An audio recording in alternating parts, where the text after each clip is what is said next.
Hey everybody, this is John. If you've never had it happen, it will.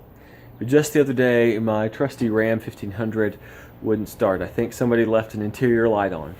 It happens.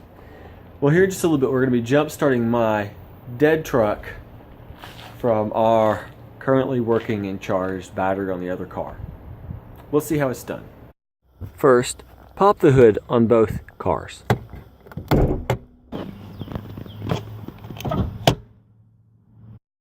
And now take a second and extend the hood, finding the latch and raising it up. You'll note the batteries are right over here on the right hand side.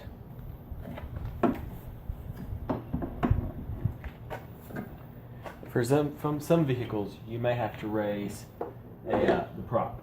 The battery's all the way over here on this one. Definitely take some time to identify the positive and the negative terminals on your battery.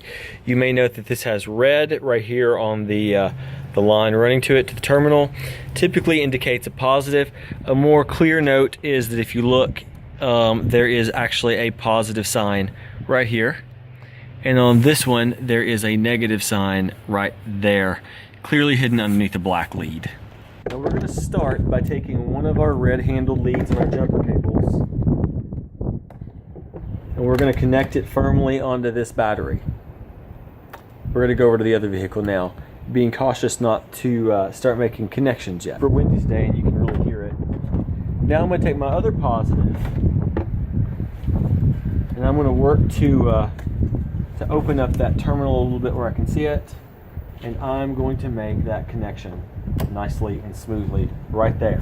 Now I'm going to do it, this one's already open, I've got this one, so positives to the positives mate, that's okay. Now I'm going to do one other thing really quickly. I'm going to go ahead and I'm going to put my black on my not working car onto a nut or a bolt that is clearly attached to the block. So like this guy right here. Back over here, I've still got one negative terminal that has not yet been connected. So I'm going to connect it to the black on the battery of my functioning vehicle. And now I'm going to start my functioning vehicle. You have to start it then, because if you don't, what's happening is you're charging the battery on the flat truck. You're charging the flat battery on the truck. And so the alternator on the van, or on the functioning vehicle, is actually charging both its own battery and the battery on the truck. So now I've had the jumper cables on this truck for a few minutes, and they need to stay on there for a few minutes. You need to charge that battery and let it get some good time down. So we're going to leave it for just a few more minutes, and then we'll give it a start.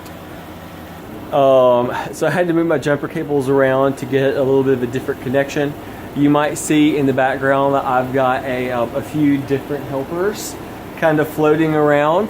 One in both vehicles helping to start cars. But we finally got it working, I think. So now I'm going to tell one of my helpers to start the truck. Didn't work. Uh-oh. Stop. Stop. All right, let's give it a go. Give it a start. Oh, there it is. And now the thing you want to do is to leave it running for a little bit. So we just keep it running, we let it go, but we're going to start taking off our jumper cables, kind of in reverse order. We'll take off the negative and then the positive and go from there. So now you have a working, charging truck. It needs to stay running though. Thanks. Last minute little piece of advice is that these guys are hot. So make sure you use the connectors, the insulators on the handles, because these will burn your hands. Good luck jumping your car. Be safe.